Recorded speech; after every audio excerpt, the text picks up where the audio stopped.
get through. If he gets 30 marks and fails by 30 marks, then find the maximum marks set for the examination. ఏమంటే a student has to score 30% marks అండి. Student అనేవాడు 30% marks వస్తే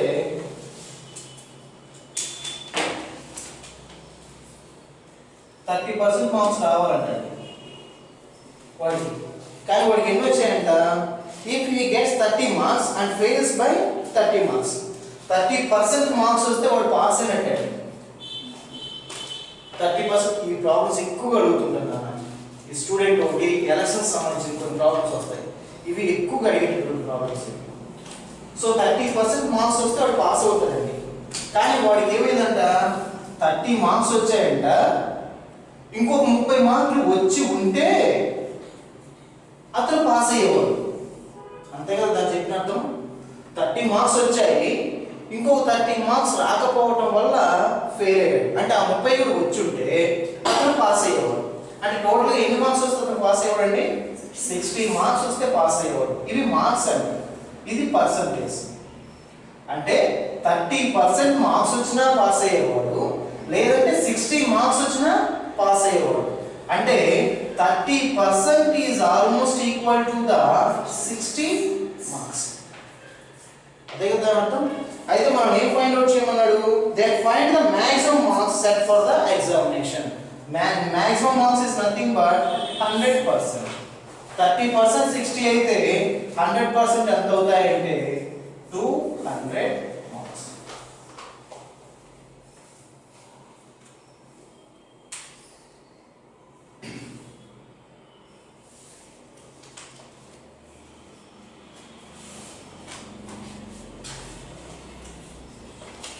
దాన్ని తెచ్చుకుంటారా?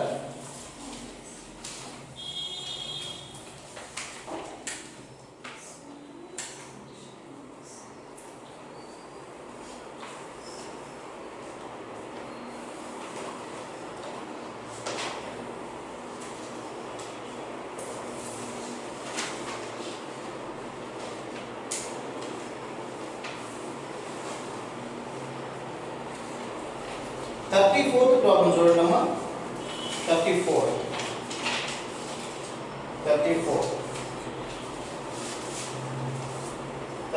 చూడండి. A student has to score 40% marks to get through.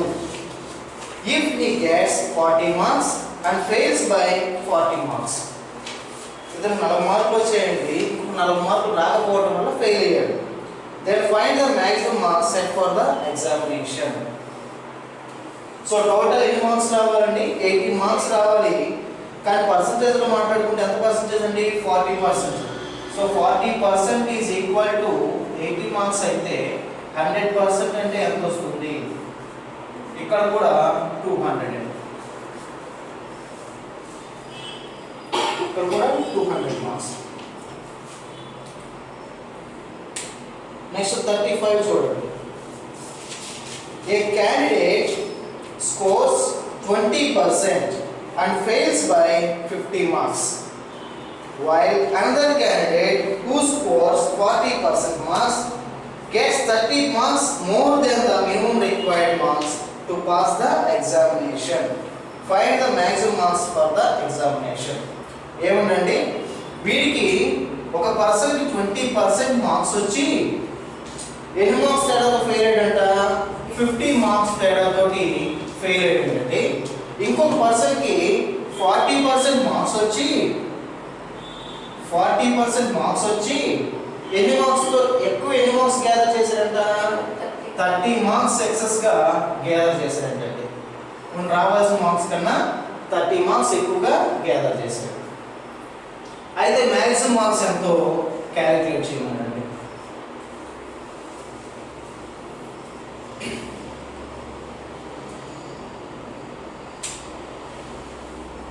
చేస్తారా? చూడండి నాన్న, pass mark ఎంత ఉందండి? పాస్ మార్క్ ఎంత ఉంది? వీడికి పాస్ మార్క్ కన్నా బిలో 50 వచ్చింది, వీడికి పాస్ మార్క్స్ కన్నా అబోవ్ 30 వచ్చినాయి. అంటే 30 కదా. టోటల్గా ఎన్ని మార్క్స్ డిఫరెన్స్ ఉందండి? 80 మార్క్స్. అంతేనా?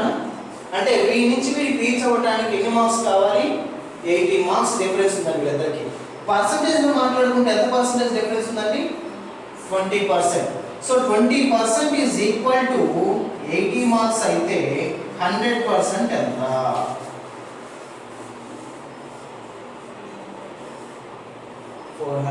మార్క్స్. అర్థమైంది ఇది ఎలా చేసాము? ఎగ్జాక్ట్ గా ఒకరికి ఇన్ని మార్క్స్ అని కూడా చెప్పలా.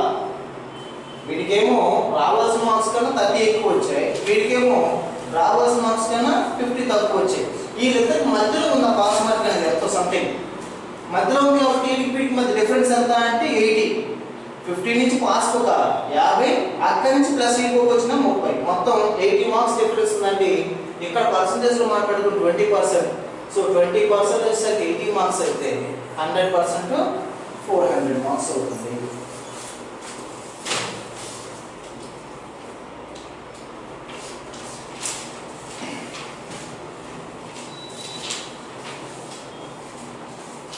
నెక్స్ట్ చూడండి అన్న 21 problem. 21 30% of a 3-digit number is 190.8. What will be the 125% of that number? 30% of a 3-digit number is 190.8 అంటండి.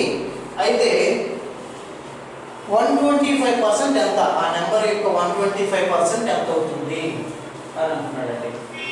ఆ 3 డిజిట్ నెంబర్ అనేది కాసేపు పక్కన పెట్టేసేది, ఏదైనా కావచ్చు ఆ 3 డిజిట్ నెంబర్ మనకు అనవసరం. సో 30% వచ్చేసరికి ఎంత అన్నాడండి? 30% వచ్చేసరికి 190.8 అన్నాడు. మనకు కావాల్సిన డైరెక్ట్ గా 125% ఎంత?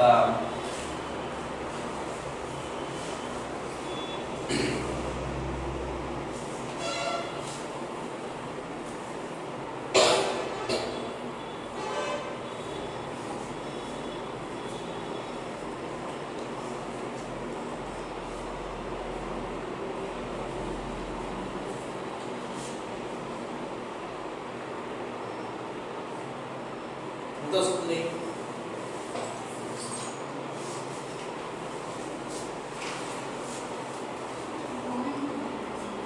పాయింట్ ఉంటుంది, పోగొట్టుకోవాలి మరి.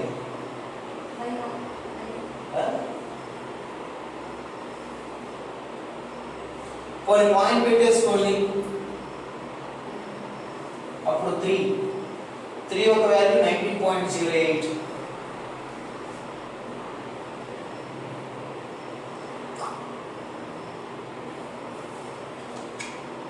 మూడు 6 18 అమ్మా.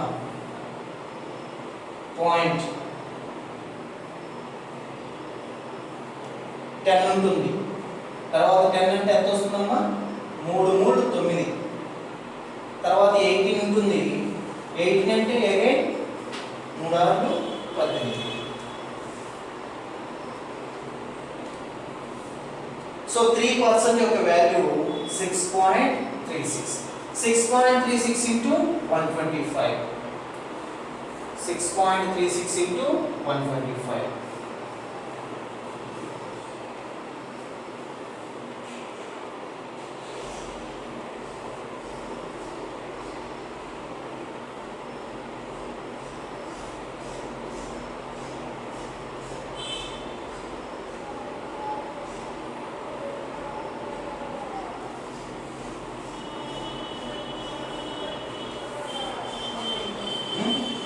ఎంతమ్మా? 795 అంతేనా?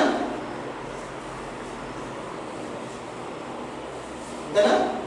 795 ఆన్సర్. ఇంకోసారి చూడండి అమ్మా, 30% వచ్చేసరికి 190.08 అన్నాడు. మనకు కావాల్సిన 125%. ఈ 5 అనేది కాసేపు పక్కన పెట్టేసుకుంటే 120 అని తీసుకుంటే 3కి 30కి 4 టైమ్స్ అండి. 30కి 4 టైమ్స్ 120. అలాగే 190.08కి 4 టైమ్స్ వేసుకుంటే ఎంత వస్తుందా? 190.8కి 4 టైమ్స్ వేసుకుంటే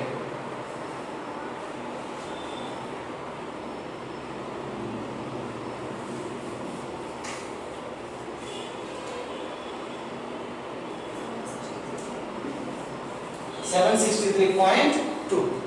కానీ మనకి 5 కూడా కావాలి కదా, పాయింట్ పెట్టుకుంటే 3 వచ్చిందండి. 3 వాల్యూ ఎంత? 19.08 అండి. 2 12 8 7. 782 కన్నా కొంచెం పైన ఉండాలండి. 782 కన్నా పైన ఉంది ఏది అంటే 795. అంతేనా? పక్కన మీది 785 ఉంది. 782 కన్నా కొంచెం పైన ఉంటే మరి 785 బాగా దగ్గర ఉంది. బాగా దగ్గర కూడా మనకి 3% యొక్క వాల్యూ 19 వచ్చిందంటే నీకు అక్కడ పెరిగింది ఎంత? 2 పాయింట్ సంథింగ్. ఇది ఇంక్రీజ్ అయిన వాల్యూ. 785 కి దీనికి మధ్య డిఫరెన్స్ ఇదే. కానీ 3% వాల్యూ 19 వస్తే మిగతాది ఇంతేనా? ఇంత వాల్యూ రావాలంటే 0 పాయింట్ లో వస్తుంది. సో అది తీసుకోకూడదు.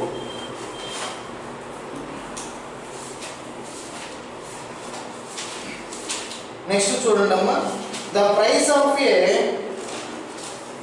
of 10% increase of an article of 100, then again 10% increase the price. How much is increase in total price? First ఒక 10% ఇంక్రీజ్ అయిందంటండి. 10% ఇంక్రీజ్ అయితే 100 వచ్చిన 100 అంటే దాని వాల్యూ. ఇంతకుముందు ఎంతో తెలియదు. 10% ఇంక్రీజ్ అయిన తర్వాత దాని వాల్యూ 100 వచ్చిందంట. మళ్ళీ 10% ఇంక్రీజ్ చేసినంట. అప్పుడు టోటల్గా ఎంత ప్రైస్ ఇంక్రీజ్ అయింది అని అడుగుతున్నాడండి. ఇనీషియల్గా దాని వాల్యూ నేను 100 అని తీసుకుంటున్నానండి. ఇనీషియల్గా దాని వాల్యూ నేను 100 అని తీసుకున్నాను. ఈ 100కి 10% ఇంక్రీజ్ అయింది అన్నాడు. 10% ఇంక్రీజ్ అయితే ఇది కాస్త 110 అయింది. అంతేనమ్మా? ఈ 110 వాల్యూ దేనికి సమానం అంట? 100కి. ఇంక్రీజ్ అయిన తర్వాత దాని వాల్యూ 100 అన్నాడు కదా, 100కి సమానమైంది. ఇప్పుడు 100% అంటే ఎంత వస్తుంది చూడండి.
ఆలోచిస్తున్నారు ఏంటండి,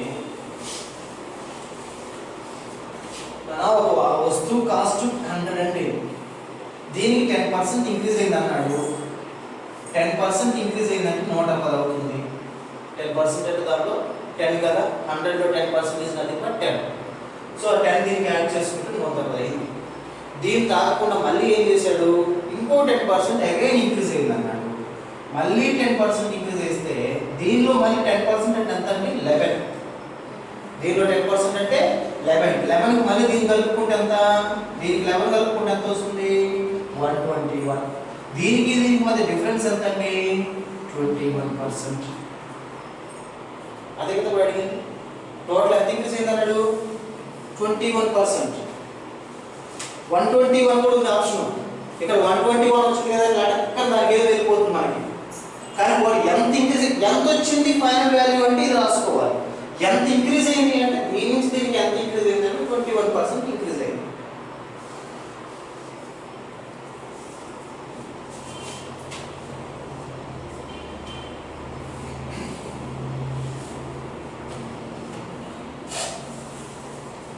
పర్సంటేజ్ అనగానే మీరు ఒకటే మైండ్లోకి వచ్చేసేయాలండి. 100 అని తీసుకోవడం బాగా మీకు మైండ్లోకి వచ్చేసేయాలి.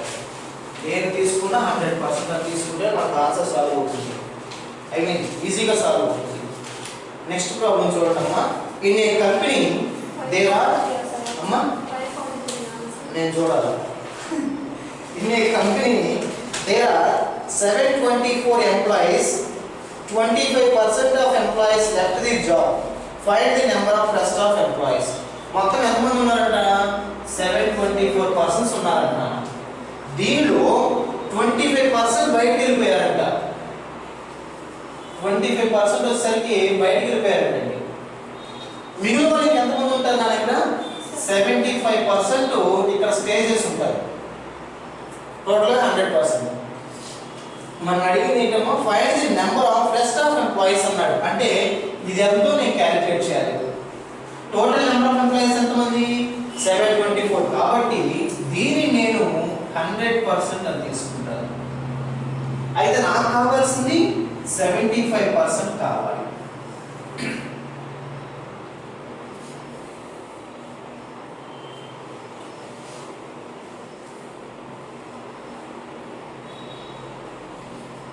ఇరవై 25 3 25 4 అంతేనా? సో 4 దీన్ని తిట్టేసిపోతుంది చూడండమ్మా. 181 times 3 4 5 43.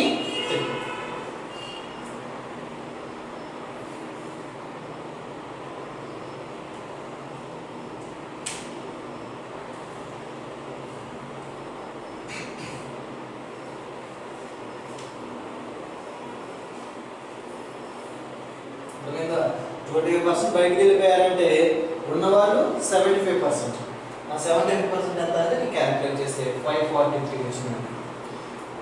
నెక్స్ట్ చూడండి, there are 1240 employees in an organization, out of which ఎంత 310 25% are promoted. How many such employees are there who got promotion? మొత్తం 1240 మంది ఉన్నారండి. 25% మంది ప్రమోట్ అయ్యారట. ఆ ప్రమోట్ అయిన వాళ్ళు ఎంతో నెంబర్ని క్యాలిక్యులేట్ చేయమన్నాడు. సో డైరెక్ట్ ప్రాబ్లం ఏంటండి, 100% వచ్చేసరికి 1240 అయితే ప్రమోట్ అయిన వాళ్ళు అడుగుతున్నారు కాబట్టి ఆ 20% ఎంతో క్యాలిక్యులేట్ చేయమన్నాడు. 25 4 times పోతుంది, 4 3 310. Direct problem.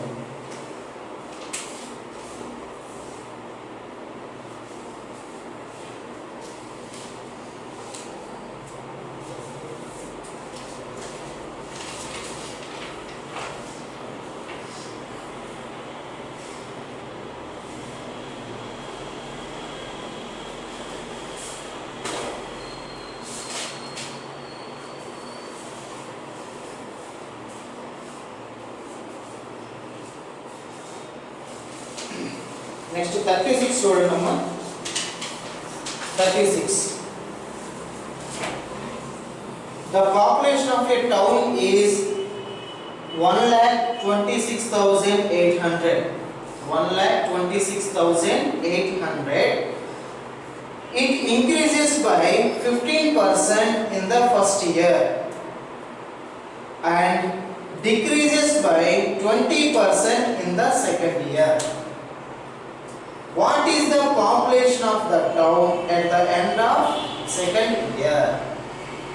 First year లో నేమో 15% ఇంక్రీజ్ అయిందంట. సెకండ్ ఇయర్కి వచ్చేసరికి 20% డిక్రీజ్ అయిందంట. అయితే ఆ సెకండ్ ఇయర్ కంప్లీట్ అయ్యేసరికి ఆ టౌన్ యొక్క పాపులేషన్ ఎంత ఉందో చెప్పమన్నాడు. ప్రెసెంట్ పాపులేషన్ ఎంత అంట? 1,26,800 ప్రెసెంట్ పాపులేషన్ అండి. అయితే 2 years తర్వాత పాపులేషన్ ఎంత ఉందో చెప్పమన్నాడు. 2 years తర్వాత పాపులేషన్ ఎంత ఉందో చెప్పమన్నాడు. ఇది ఏంటంటే ఇది 100% కదా ఇది. సో 100% 1,26,800 అయితే మనకు కావాల్సిన ఫస్ట్ ఎంత ఇంక్రీజ్ అయిందంట? 15% ఇంక్రీజ్ అయిందంట అండి. నాన్న ఇక్కడ రెండు రకాలుగా కనుక్కోవచ్చు. దీనిలోని 15% క్యాలిక్యులేట్ చేసి 15% లో వచ్చినటువంటి వాల్యూ దీనికి యాడ్ చేయడం ఒక రకం. లేదా డైరెక్ట్గా దీనికి 15 యాడ్ చేసి 115 అనుకోవటం ఇంకో రకం. 115 అంటే కొంచెం సింప్లిఫికేషన్ కష్టంగా ఉంటుంది అనుకున్నప్పుడు ఆ రకంగా వెళ్ళండి. 15 కనుక్కొని వచ్చిందని దీనికి యాడ్ చేయండి. లేదా పర్లేదు చేయాలనుకుంటే డైరెక్ట్గా 115 క్యాలిక్యులేట్ చేసేయచ్చు. సో 115% ఎంత అవుతుంది? 0 0 క్యాన్సిల్ అండి. 115 into 1268.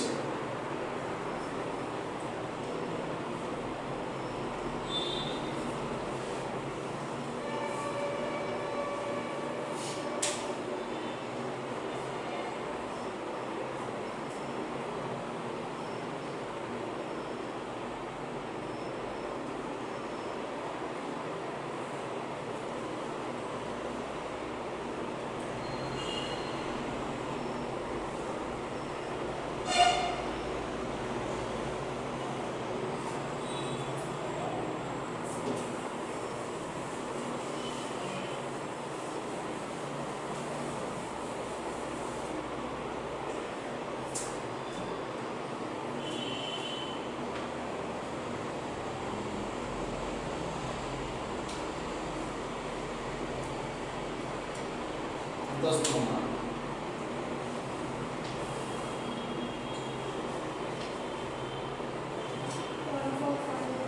ఎంతమ్మా?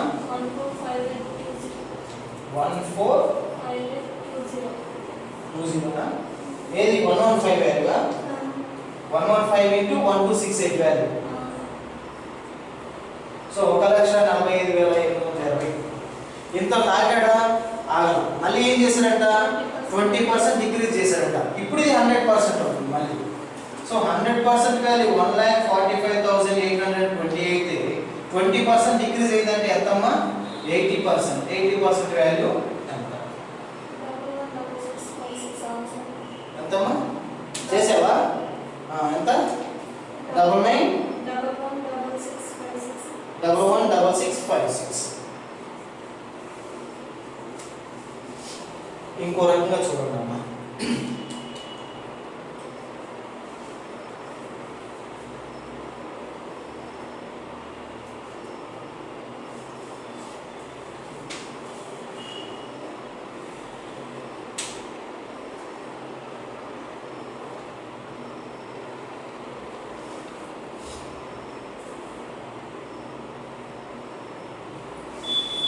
ఇదేంటంటే కాస్త లెంతీగా ఉన్నటువంటి మెథడ్ అండి. ఇంకో రకంగా చూద్దాం చూడండి. Total value 1,26,800. ఒకసారి చూడండి అమ్మా. Total value 1,26,800. దీనిలో ఫస్ట్ 15% ఇంక్రీజ్ అయింది అన్నాడు కాబట్టి 115/100. తర్వాత ఏమైంది? 20% డిక్రీజ్ అయింది అన్నాడు కాబట్టి 80/100. సాల్వ్ చేస్తే మీకు వచ్చేది అదే ఆన్సర్. ఎంత ఇంక్రీజ్ అయిందో ఎంత? 15% కాబట్టి 115/100. తర్వాత ఎంత డిక్రీజ్ అయింది? 20% కాబట్టి 80/100. సాల్వ్ చేసుకుంటే మీకు వచ్చేది అదే ఆన్సర్ నాకు.